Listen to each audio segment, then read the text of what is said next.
Bueno, en la clase de hoy vamos a ver sobrecarga de operadores, polimorfismo y encadenamiento dinámico. La sobrecarga de operadores, ustedes ya vieron una parte con los preparadores, ¿sí? La parte práctica, pero vamos a ver una definición teórica que hasta ahora no lo habíamos hecho.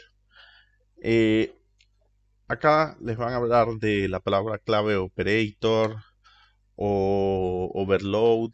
Son las palabras con las cuales van a encontrar referencias a la sobrecarga de operadores, ¿sí?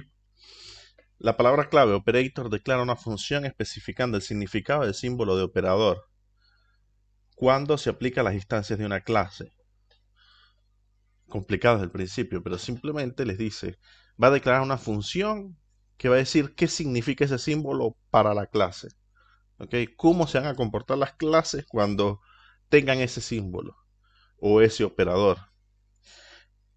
Eh, Esto va a proporcionar al operador más de un significado o la sobrecarga. El compilador, que es, cuando ustedes dicen vamos a compilar el programa, el compilador es el instrumento que les permite transformar su código de alto nivel. Recuerden que los lenguajes de alto nivel son los que más se asemejan al lenguaje humano y ellos los convierten en lenguaje de bajo nivel, en lenguaje de máquina, ceros y uno, binario. El compilador va a saber distinguir cuando se consiga estos operadores en su código, cómo se tienen que comportar dependiendo de los tipos de datos o de las clases a los cuales están asignados. Entonces, cuando ustedes van a definir la función operator y el símbolo, ustedes simplemente están diciendo al compilador, esta operación me la vas a realizar de esta manera, a través de esta función. ¿Sí? Y él simplemente va a distinguir cuáles son esos tipos de significados que pueden tener esas clases en los operadores, viendo también los operandos que tienen. Ya lo vieron en las clases. Vieron la multiplicación de una clase por un escalar, vieron la multiplicación entre dos elementos de una clase y hicieron la sobrecarga, o es lo que deberían haber hecho para hoy, si no tengo dudas, si no me equivoco. La sobrecarga operadora es uno de los mecanismos que nos permite ampliar las capacidades de los lenguajes de programación orientados a objetos. En C Sharp, la declaración y definición de una sobrecarga operadora es muy similar a la declaración de una y definición de una función cualquiera. Es muy similar. ¿Qué es lo que la distingue particularmente? La palabra reservada, operator. ¿Ok? Y el símbolo. El ejemplo más sencillo de una sobrecarga de operadores nos lo da el lenguaje mismo, es decir, una operación aritmética, por ejemplo, una suma. El compilador determina el tipo de operación requerido de acuerdo con el tipo de datos involucrados. Ustedes lo hicieron la suma de puntos. Una operación aritmética donde ustedes suman dos tipos de clases que el compilador o el computador no sabe qué son porque los están definiendo ustedes. Y por este motivo ustedes necesitan definir las operaciones. Acá les dejo un enlace que voy a abrir un momento acá. Sí, se abrió un par de veces. Acá está toda la documentación en Microsoft de cuáles son los operadores que ustedes pueden sobrecargar, ¿ok? Y algunos ejemplos abajo. Tienen todos estos operadores que están acá arriba. Si ven, deberían de ser operadores conocidos para ustedes. El AND, el lógico, el de asignación a bit, llamadas a funciones. Ustedes pueden sobrecargar todos estos operadores. Comúnmente, ¿cuáles son los que vemos? El más, el por, el menos, el de igualdad o el de desigualdad. Son los operadores que se suelen sobrecargar. Acá les ponen algunos de C++. Ellos les ponen todos los que les va a permitir el lenguaje. Pero dependiendo de los que se les pida hacer, ustedes van a tener que sobrecargar ese operador. Adicionalmente, si no me equivoco por acá, si ustedes ven acá la documentación, a la ventana izquierda tienen todo un manual sobre las reglas para hacer la sobrecarga. Les explican cómo deben hacerla, aplicar los operadores, qué se puede hacer, qué no se debe hacer, ¿ok? Tienen todo un manual que les recomiendo que se lean, es corto, es una página, pero les puede ayudar a aclarar las dudas que tengan. De igual forma, no creo que haya muchas dudas con respecto al concepto, porque lo mencionamos la clase pasada, lo han visto durante toda la semana con los preparadores y se lo estoy explicando yo desde la definición teórica acá, ¿no? Se fue. Sí, quería preguntarles, ¿hay alguna duda con respecto a la sobrecarga de operadores? Yo lo hice bien corto y preciso para no confundirlo y tratar de resolver más bien alguna duda o alguna cosa que no fuera muy clara. Dime, Eugenio.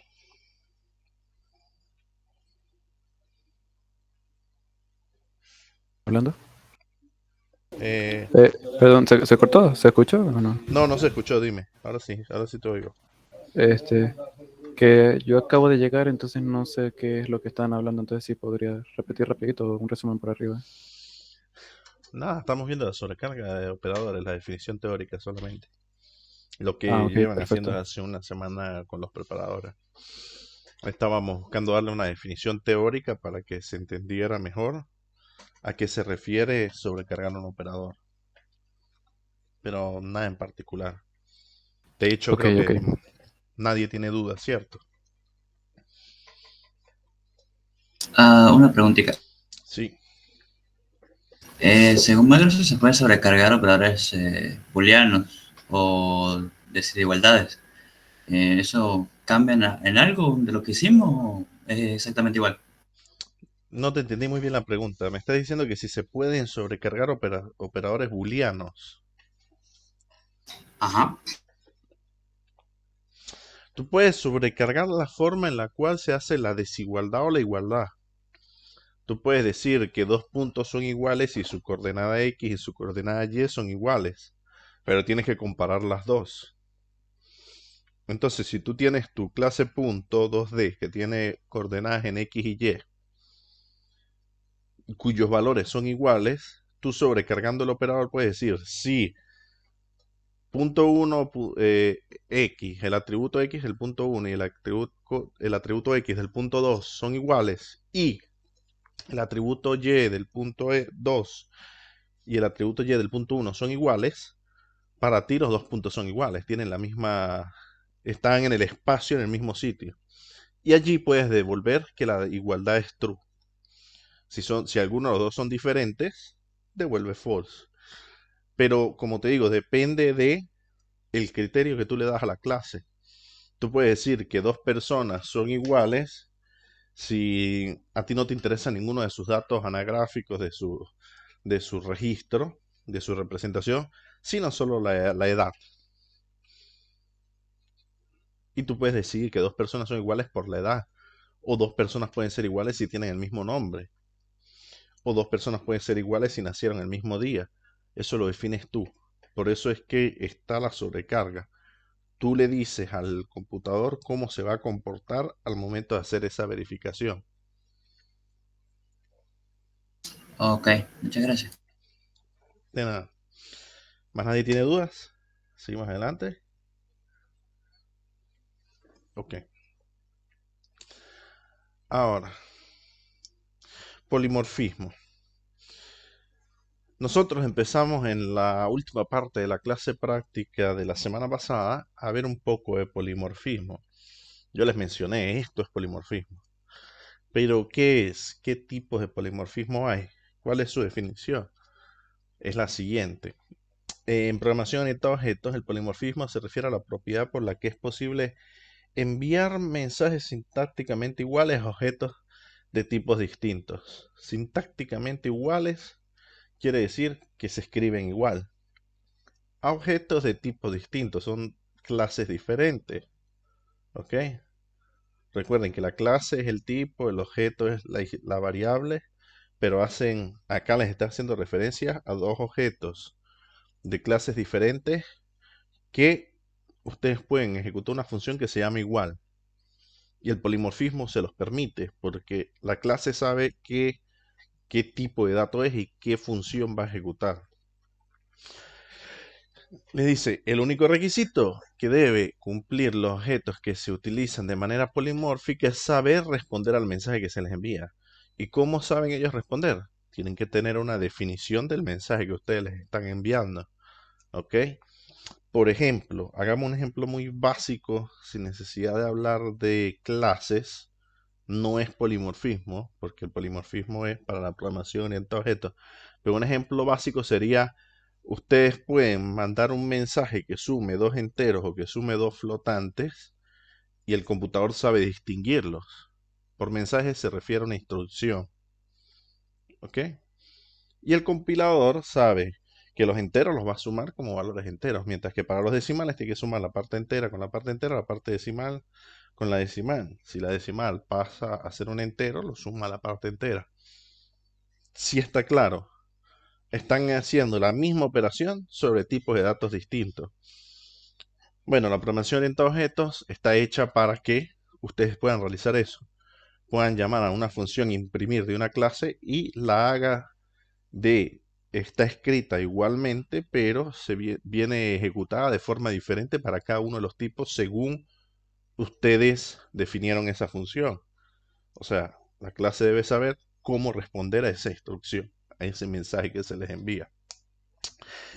En lenguajes basados en clases y con un sistema de tipos de datos fuertes, independientemente de si la verificación se realiza en tiempo de compilación o de ejecución, eso lo vamos a ver casi al final de la clase, cuál es la diferencia entre el tiempo de compilación y de ejecución. Es posible que el único modo de poder utilizar datos de manera polimórfica sea que compartan una raíz común, es decir, una jerarquía de clases. ¿Qué le están queriendo decir? Particularmente con la herencia. ¿Ok? Hay ciertos tipos de polimorfismo y ahora los vamos a ver, pero prácticamente es muy posible que si el lenguaje es muy cerrado, la única forma que ustedes puedan hacer polimorfismo sea a través de la jerarquía de clases, ya que esto les va a proporcionar la compatibilidad de datos necesarias para que sea posible utilizar una misma variable de referencia que podrá apuntar a objetos de diferentes subclases de dicha jerarquía. Para enviar el mismo mensaje o grupo de mensajes, entiéndase instrucciones, hay grupos de objetos que se tratan de manera polimórfica. Ahora, esto es una definición formal, bastante teórica, que engloba todos los tipos de polimorfismos que vamos a ver ahorita. Ahora los vamos a ver cada uno. Pero también les dejé acá una documentación de Microsoft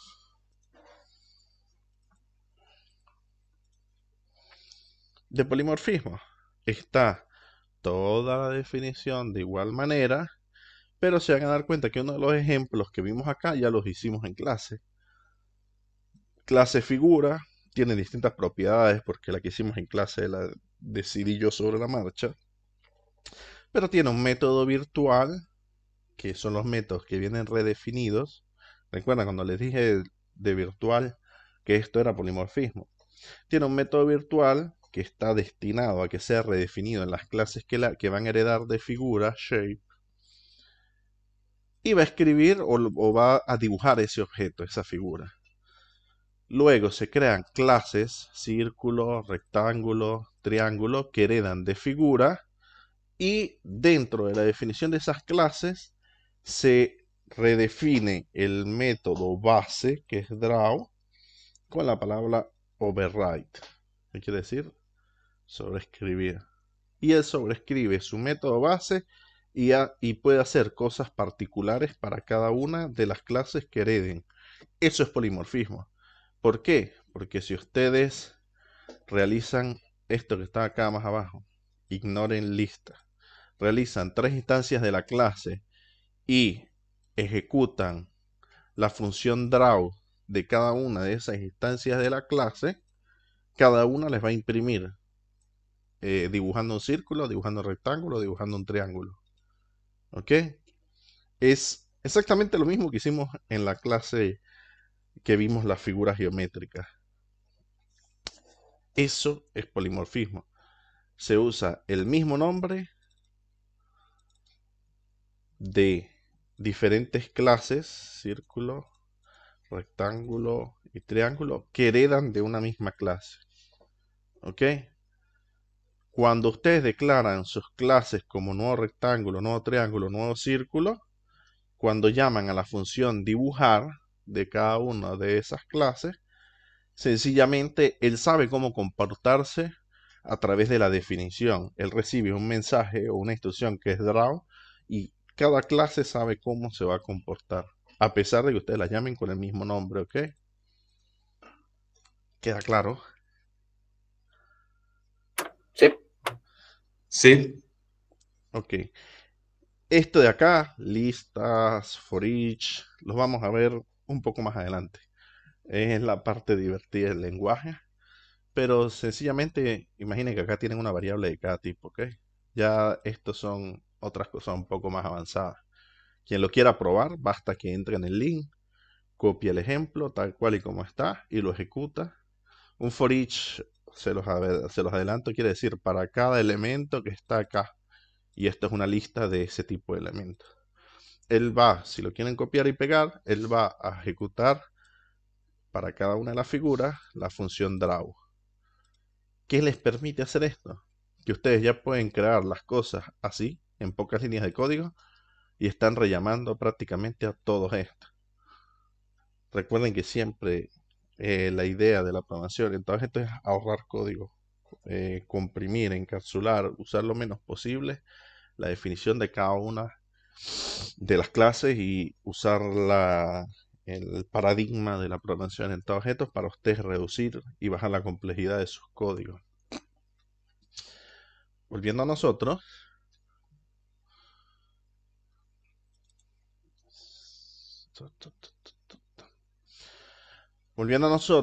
esta era la definición formal, general, y vamos a ver cuáles son los tipos de clasificación de polimorfismo.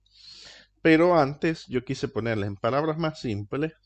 Polimorfismo significa que la misma operación puede comportarse diferentemente sobre las distintas clases. Lo acabamos de ver, lo vimos en la clase pasada. Llamamos al mismo método que fue sobrescrito y cada instancia de la clase sabe cómo manejar la misma operación, escrita con el mismo lenguaje, sintácticamente igual. Por ejemplo, la operación, y no necesariamente tienen que ser a través de herencia, por eso les puse este ejemplo. Por ejemplo, la operación mover, ejemplo, podría comportarse diferentemente sobre una clase llamada ventana, que puede ser, llamemos la acción de abrir la ventana, a una clase llamada piezas de ajedrez, que es moverla en el tablero. Pero de igual manera ustedes pueden hacer dos funciones que se llamen mover y cada una de esas clases, sin tener relación entre ellas, tienen una función que se llama mover. Y el compilador sabe cómo interpretar esos mensajes porque ustedes los definen dentro de las clases. ¿Ok?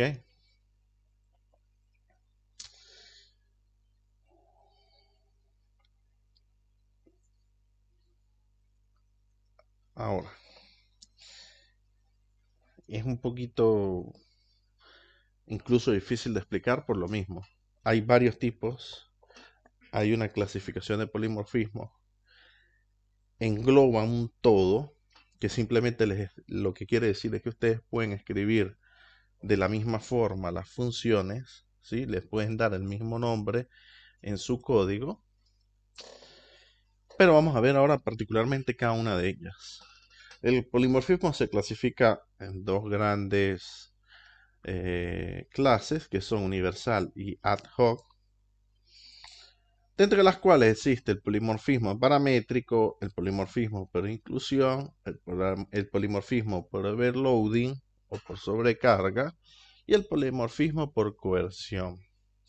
Veamos qué es cada uno de ellos.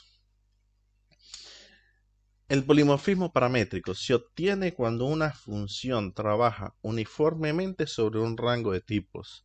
Esos tipos normalmente exhiben una estructura común y pueden comportarse de manera distinta para cada tipo.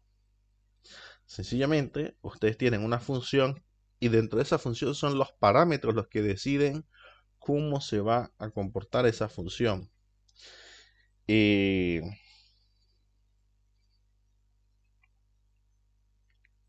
Un ejemplo Dime, Marcel. Profe, eso sería como, por lo menos en el caso de la multiplicación de vectores, que hay que definir por lo menos multiplicación por un escalar y multiplicación por otro vector, y en ese caso los parámetros son los que definen cuál se va Exactamente. a realizar. Es exactamente eso. En el ejercicio que ustedes están realizando para la práctica, los parámetros son los que deciden el tipo de polimorfismo. Ustedes definen dos funciones, pero la misma función están sobrecargando el mismo operador.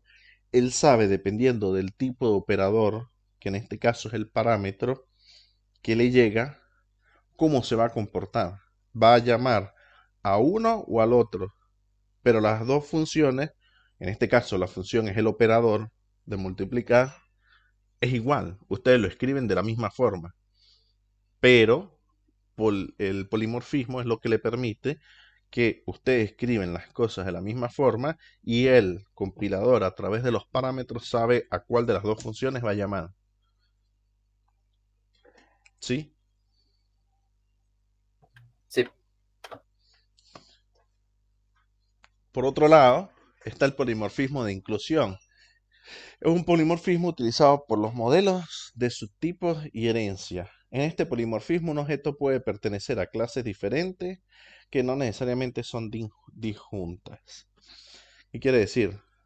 Puede ser subtipos, herencia o clases que son diferentes, que no necesariamente hereden de la misma, ¿ok? Pero hay una inclusión y la inclusión es simplemente lo que estábamos viendo, el ejemplo que vimos hace poco. A partir de la herencia, la clase sabe cómo comportarse dependiendo de su definición interna. Incluso podrían hacer la misma. Si ustedes tienen una clase persona en el cual mostrar datos básicos, sea mostrar nombre, apellido, edad, los datos básicos que tienen todas las personas, y tienen dos clases que hereden de ellas, que sean profesor y estudiante, el profesor tiene un sueldo, el estudiante tiene una carga de materia. Pero ustedes pueden utilizar el polimorfismo para llamar a la función de la clase general e imprimir todos los datos generales de la persona. Con el mismo nombre, él sabe cómo se va a comportar para cada una de ellas. ¿Ok? Sin necesidad de hacer sobrecarga. El polimorfismo por sobrecarga, overloading, es el caso en el que el mismo nombre se utiliza para denotar diferentes funciones y el contexto se utiliza para decidir cuál función se debería ejecutar para una invocación particular del nombre.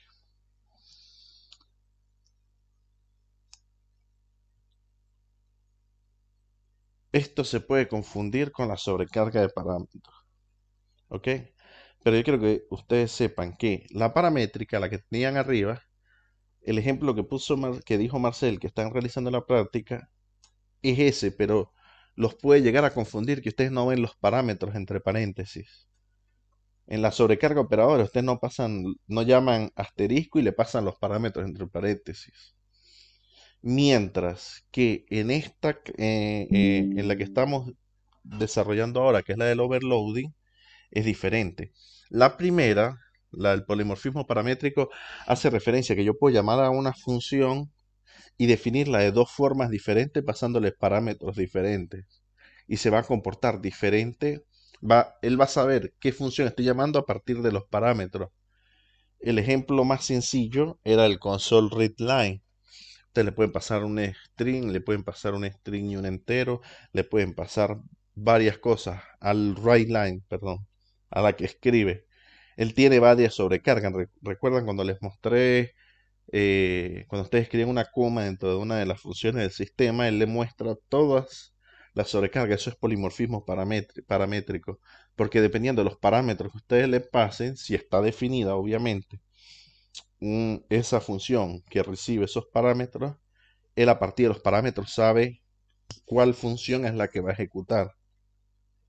¿Ok? Mientras que cuando es por sobrecarga, es el que acabamos de ver, el de las figuras. Yo no sé si yo acá adelante les puse Este es el polimorfismo por sobrecarga. No. Esperen. Ninguna de estas. Polimorfismo por sobrecarga fue la que vimos en la documentación. Ustedes declaran el método virtual y abajo ponen el override, donde sobrescriben. ¿Ok? Usan el mismo nombre para imprimir la figura, pero cada una desde la instancia de la clase es que sabe cómo comportarse. Es muy diferente a... No lo indican los parámetros, lo indica la clase que llama ese método, ¿ok? A pesar de que en la base se llama igual para todos. Sí queda claro. No estoy confundiendo más de lo que explico. Profe, disculpa, ¿lo podías repetir? Podemos hacer un ejemplo ahora en la parte práctica, pero sencillamente, polimorfismo paramétrico. Son funciones que se llaman igual, están definidas muchas veces dentro de una clase. Supongamos la función imprimir. ¿Ok? Ustedes pueden que tengan imprimir y le pasen una instancia, o le pasen una condición, o le pasen una cédula, lo que ustedes quieran. Dependiendo de lo que ustedes pasen a esa función, los parámetros, recuerden los conceptos básicos de funciones de PR1, van a tener varias definiciones con diferentes parámetros, que van a recibir diferentes parámetros. Dependiendo de esos parámetros, la clase va a saber cuál de los métodos es el que ustedes están llamando. ¿Ok? Eso es paramétrico. ¿Dónde los puede confundir ustedes? Con la sobrecarga de operadores, porque cuando ustedes declaran una función, abren paréntesis y definen los parámetros que van adentro, esta función, ustedes lo ven claramente cuando llaman a la función, porque le tienen que pasar esos parámetros. En la sobrecarga de operadores, los parámetros van implícitos a los lados del operador. No sé si los preparadores se lo explican, o sea, no tienen que escribir, por ejemplo, el signo de multiplicación y abrir paréntesis, no tienen que hacerlo. Él lo gestiona a partir de los operadores, pero básicamente son los parámetros los que deciden qué función llaman. A eso se refiere el primero. El polimorfismo viene basado en base a qué parámetros se le pasen a esa función. Recuerden que para todo esto, tiene que la regla básica es que tienen el mismo nombre las funciones, ¿ok? Ese es el primero. El segundo, polimorfismo e inclusión, es el polimorfismo utilizado en los modelos de subtipos y herencia. Esto les quiere decir que si ustedes tienen una clase y un método definido en una clase padre, cuando ustedes heredan esa clase de otra clase, pueden utilizar los mismos métodos de la clase padre. Pueden escribir el mismo método dentro de la clase hijo o pueden cambiar ese método. ¿Ok? Hay un polimorfismo por inclusión porque la función tiene el mismo nombre, pero viene heredada. Viene de una clase padre. Y todos los que hereden de esa clase padre pueden usar la misma función que fue definida en la clase padre. Si se dan cuenta que todas las clases hijas que ustedes hagan van a llamar a la función por el mismo nombre, ¿cierto? Eso es Una polimorfismo. pregunta. Sí, En ese polimorfismo de inclusión, ya, porque están hablando dos al mismo tiempo y a Esteban no se le oye nada en realidad. ahora sí, Sí, mi pregunta es que si en el polimorfismo de inclusión, o sea, el método en este caso realiza lo mismo para todas las clases que hereda, ¿no? si no lo sobrescribe, sí, pero también podría sobrescribirlo. Ok. ¿Ok? Mientras que el polimorfismo por sobrecarga o overloading, no lo confundan con sobrecarga de operadores, polimorfismo por sobrecarga, es el otro que vimos en el ejemplo anterior. Ustedes crean un método virtual en la clase padre y dentro de la clase hija redefinen esos métodos.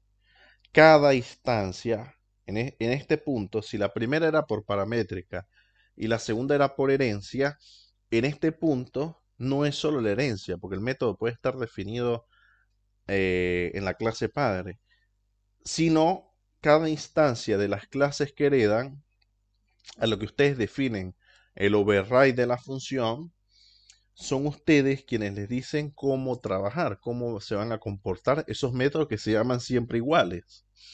Pero acá vienen determinadas no por el parámetro, no por la herencia, sino por la instancia a la cual pertenece ese método. Está definida en la clase. Si ven la diferencia entre los unos y los otros. El paramétrico depende de los parámetros. Él, a partir de cuántos parámetros reciba, va a saber cuál de las funciones es la que llama. De todas las funciones que ustedes pueden definir con el mismo nombre.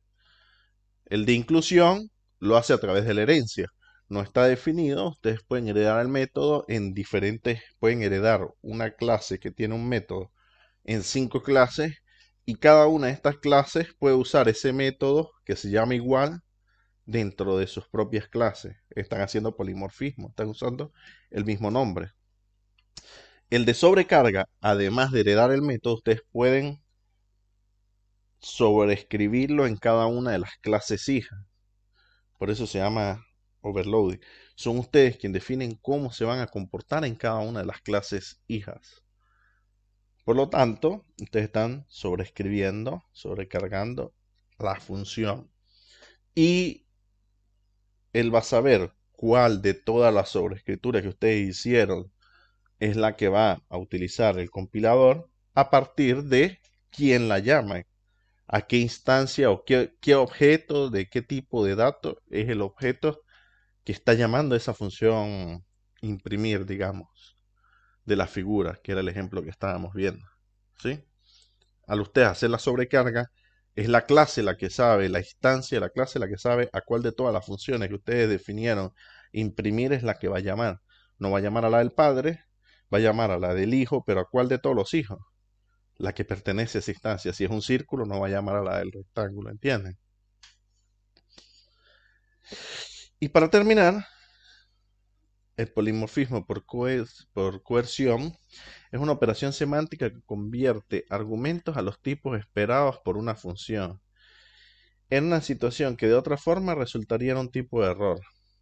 La coerción puede estar dada estéticamente insertándose automáticamente entre argumentos y funciones a tiempo de compilación o pueden tener que determinarse dinámicamente con pruebas a tiempo de ejecución sobre los argumentos. Esto es lo que se va a ver en la última diapositiva de la clase, ¿ok? Sencillamente ustedes pueden sobreescribir una función sin necesidad de definir el tiempo, la instancia o el tipo de la clase que llama esa función, ¿ok? Pero lo vamos a ver ahorita en el último ejemplo. Igual no nos queda tanto para terminar acá.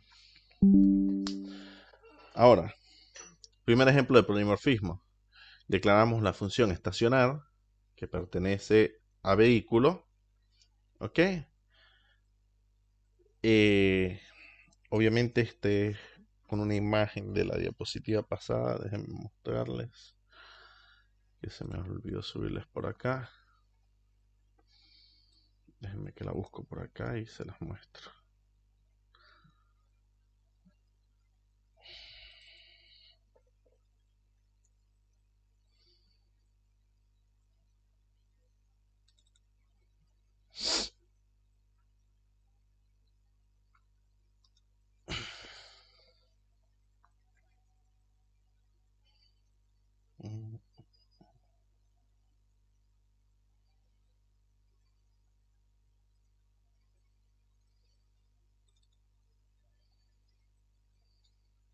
¿Recuerdan este ejemplo, cierto? Vehículo era la clase padre. Tenían coche, moto y bus, que heredan de vehículo. ¿Ok?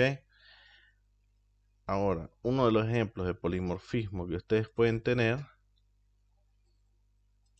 déjenme devolver esto para acá.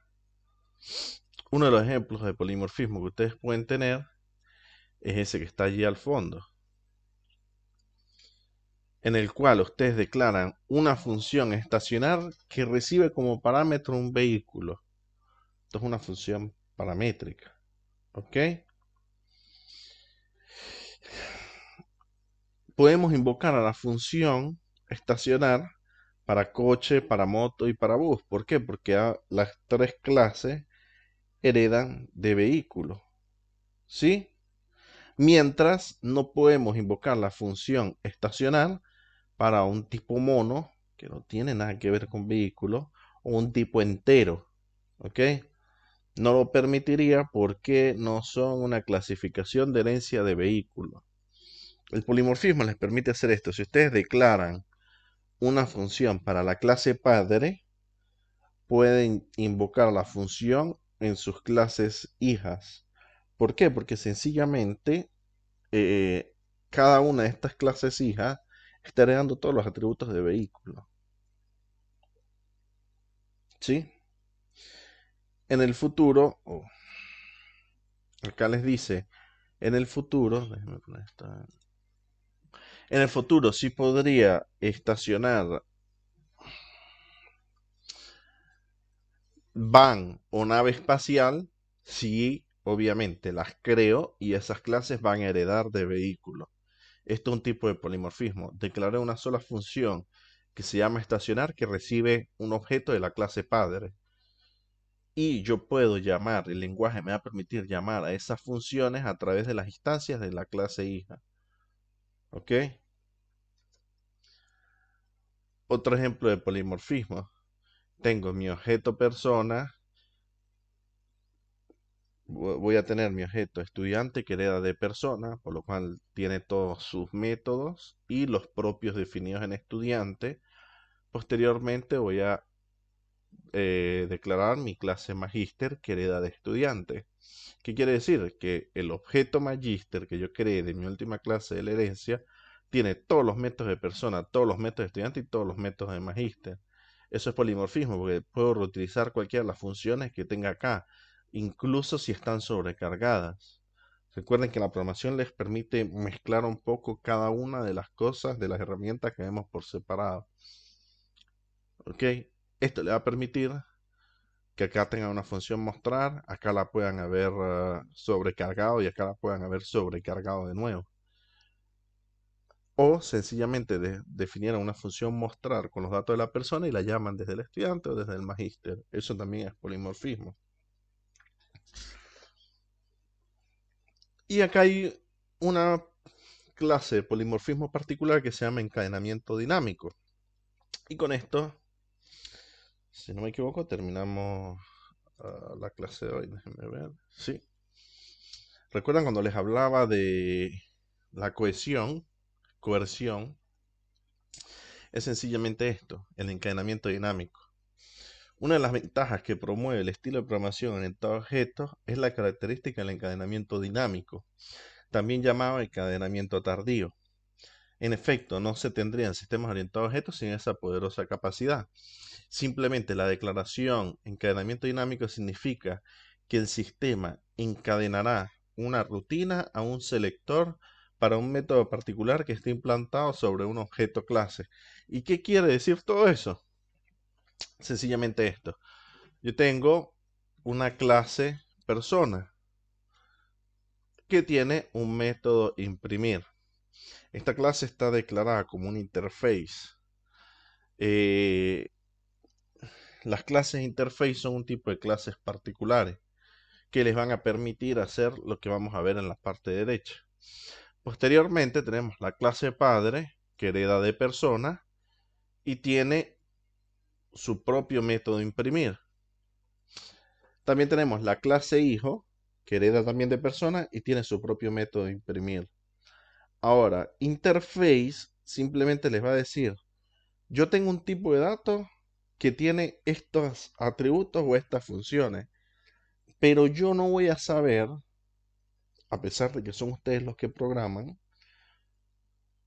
yo puede que la necesite para realizar esto o para realizar esto otro en esta clase. ¿Y dónde van a haber muchas interfaces? Por ejemplo, para darles una explicación veloz de una aplicación, en los campos de entrada de las aplicaciones de los teléfonos móviles. Hay unos campos que tienen tipos de caracteres, que muestran tipos de fechas, que muestran entradas personalizadas, que ustedes pueden poner que sean de correo, que sean de password. Y es posible que para ciertas aplicaciones ustedes tengan que hacer un método, pero no saben cuál de todos los tipos de campos de entrada, digámoslo así. Por campo de entrada me refiero a un campo de un formulario, sea el que lo vaya a llamar, pero ustedes lo quieren definir. ¿Cómo lo pueden hacer? Así, declaran una clase interface, que es una persona, en este caso, y un método imprimir. Padre va a ser una persona, hijo va a ser una persona, heredan de ella sus métodos. Y dentro están definidos ellos. Se dan cuenta que acá no tienen virtual y override. Es por esta palabra particular, interface.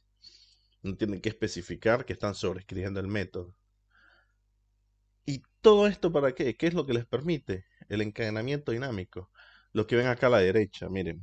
Está la clase principal, que podría ser la clase program, ¿ok? Creamos una instancia de padre, llamado mi padre, que llama el constructor de esa clase. Y creamos una instancia hijo. Tenemos nuestras dos instancias de nuestras dos clases, padre e hijo, que heredan de persona, que es una interfaz, ¿ok? Ahora vean esto. Yo creo una instancia de la clase persona llamada un objeto. Y desde un objeto, que es una clase del tipo interface, yo puedo decir, mi objeto ahora es mi padre. Y llamo a la función imprimir.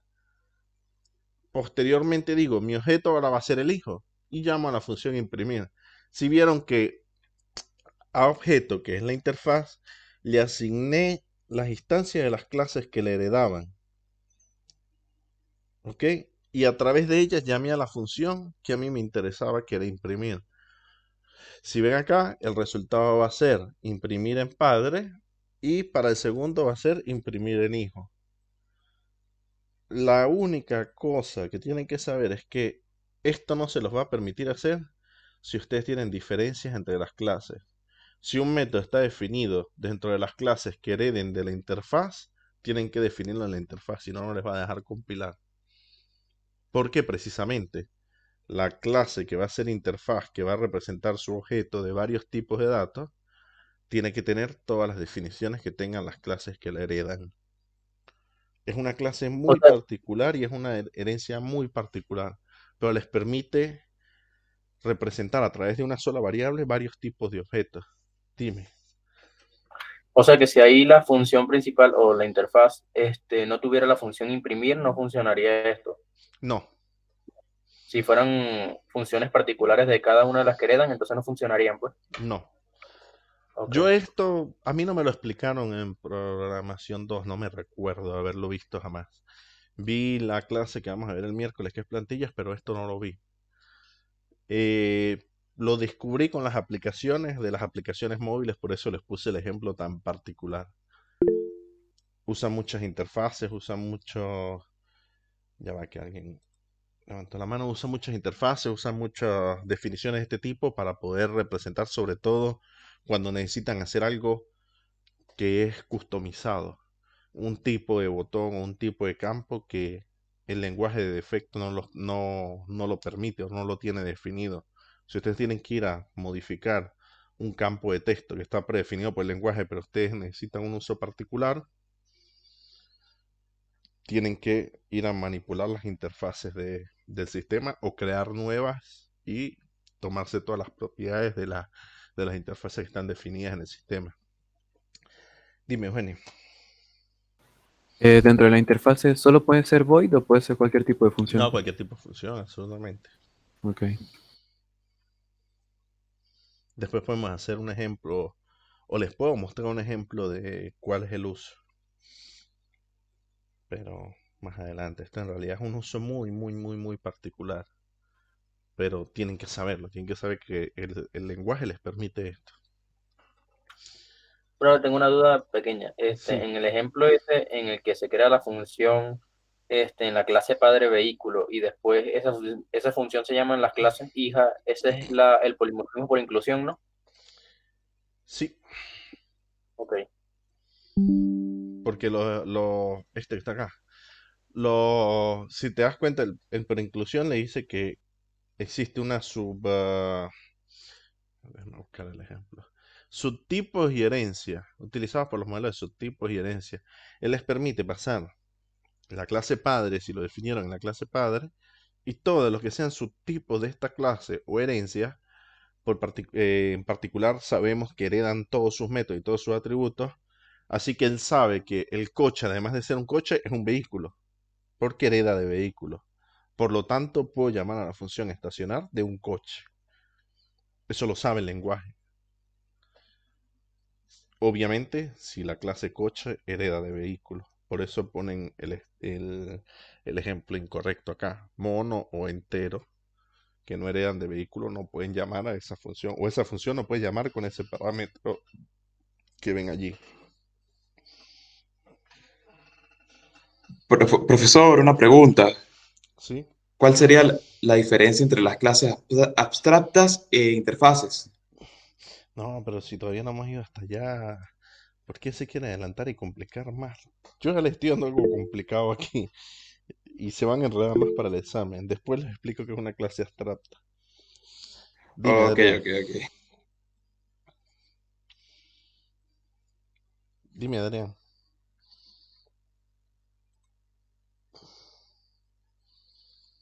Una pregunta, si yo, por ejemplo, en una clase padre defino un mismo método con distintos parámetros, pero luego se los heredo a otra clase, sería un polimorfismo por inclusión y a su vez paramétrico. O sea, ¿Sí? sería dos polimorfismos a la vez.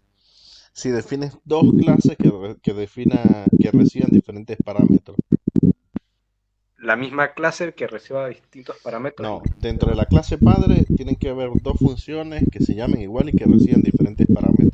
Y los heredas a una clase hija. Así estás haciendo ambos, inclusión y paramétrica.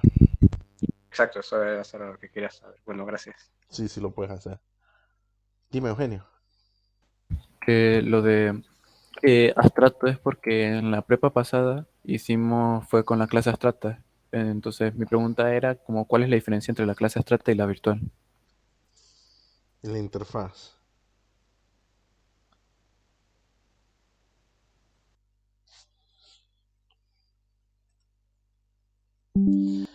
¿Será que te lo respondo? Porque a la llamada le quedan 3 minutos. Así yo pauso el video y te lo respondo luego de la pausa. En 5 Sí, sí, no hay minuticos. problema. Claro, no hay problema. Quedan 2 minutos. Así no me quedo en mitad de explicación. Dale, entonces ah, ahora les envío el link para la continuación de la clase. Como en 10 minuticos, profe. Algo así, ¿no? Sí,